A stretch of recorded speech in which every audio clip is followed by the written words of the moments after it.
একটু যদি ধন পেত, কিন্তু কি দিই?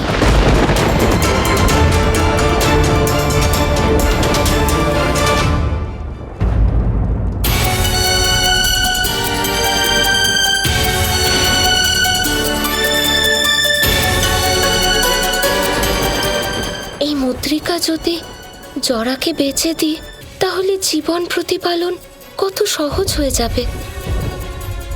কিন্তু এটা তো কৃষ্ণ দিয়েছে, আমার এখনো মনে আছে।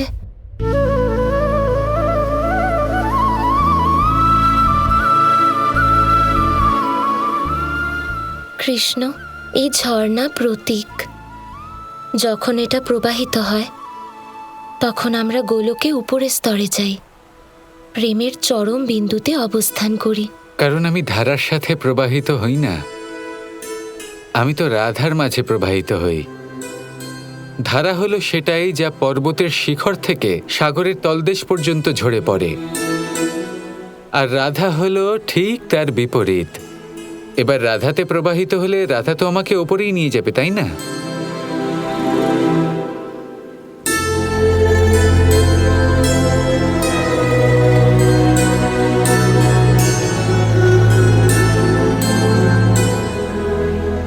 কৃষ্ণ, আমার এই কল্পবৃক্ষ আমার প্রত্যেকটা ইচ্ছা পূর্ণ হওয়ার প্রতীক। আর এটা হলো সংসারের সব থেকে সুস্বাদু ভোজন, মাখন।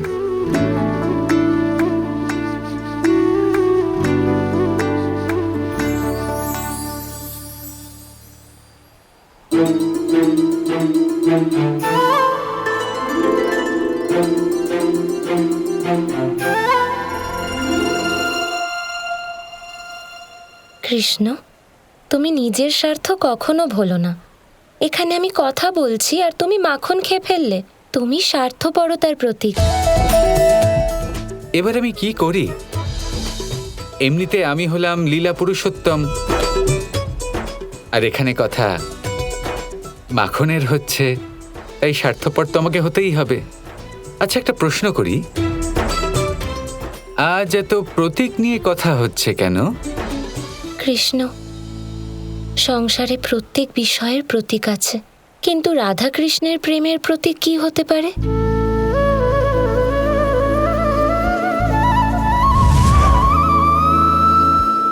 কেমন প্রতীক চাও তুমি রাধা, বলো?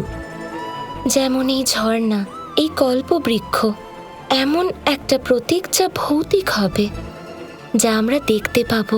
এই সংসারের প্রত্যেকটি কণা সেই প্রতীক, বনস্পতির প্রত্যেকটা পাতা সেই প্রতীক, পঞ্চতত্ত্বের নির্মিত এই জীবন সেই প্রতীক।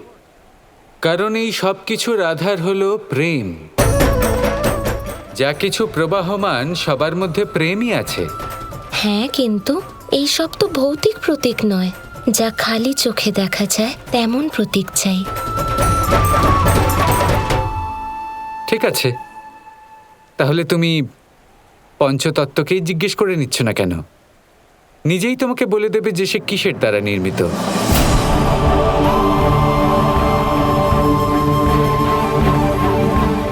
তাহলে বলুন পঞ্চতত্ত্ব। অগ্নি, বায়ু, আকাশ, জল, পৃথিবী। কিভাবে আপনারা নির্মিত? আপনাদের ভৌতিক স্বরূপ আসলে কি?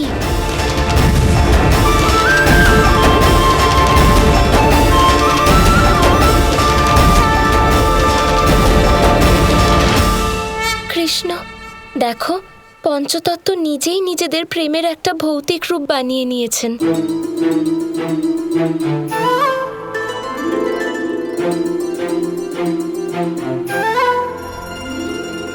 ঠিক বলেছ রাধা।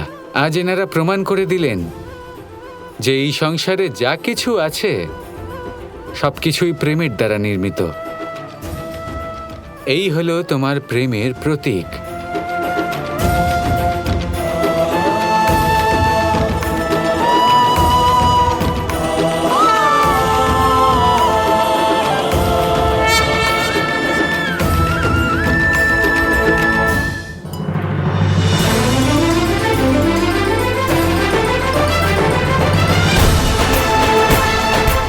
মনে রেখো রাধা, এটা সব সময় নিজের সাথে রেখো।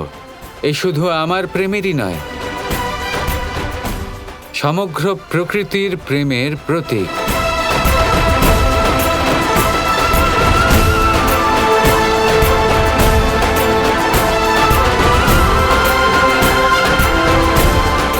হ্যাঁ কৃষ্ণ, আমি কখনো এটা নিজের থেকে দূর হতে দেব না।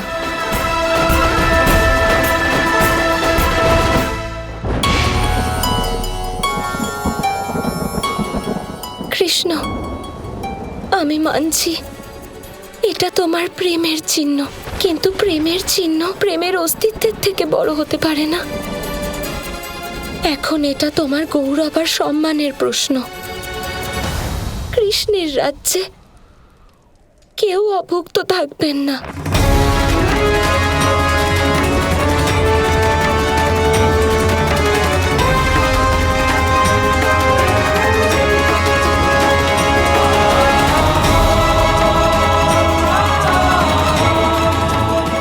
আশা করি এই মুদ্রিকা পেয়ে তোমার জীবন যাপন সহজ হবে জরা।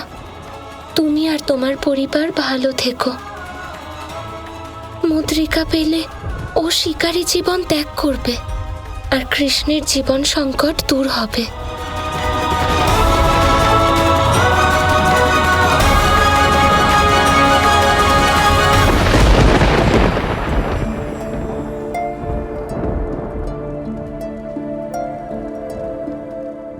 সময়ের আগেই চলে এসেছি।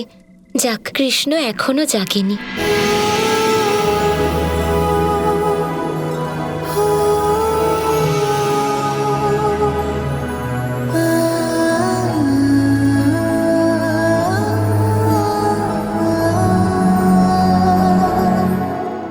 কৃষ্ণ, এবার তুমি নিশ্চিন্তে ঘুমো। তোমার সংকট দূর হয়েছে।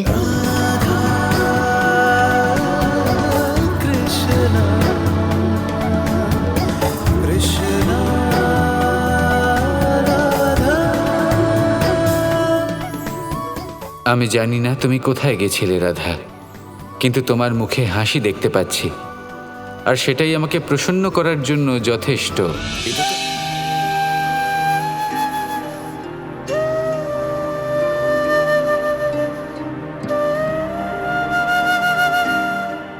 নামেই শিকারী, একটা পিঁপড়ে পর্যন্ত মারতে পারো না।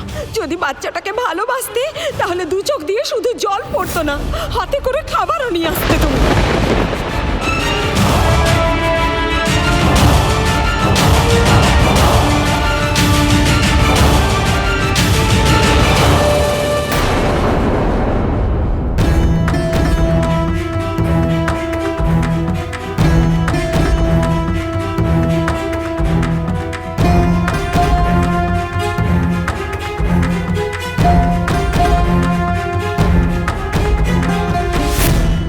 এটা তো একটা আংটি, খুব মূল্যবান একটা রত্ন বসানো আছে। এটা এখানে এলো কি করে? কার এটা? যাই হোক না কেন, আমি যখন পেয়েছি এটা আমার। আমি তো কারোর থেকে চুরি করিনি।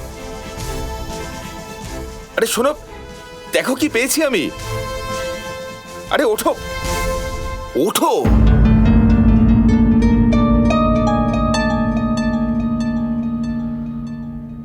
না, এটা আমি দেখাবো না। সবসময় ছোট বড় কথা বলে আমায়।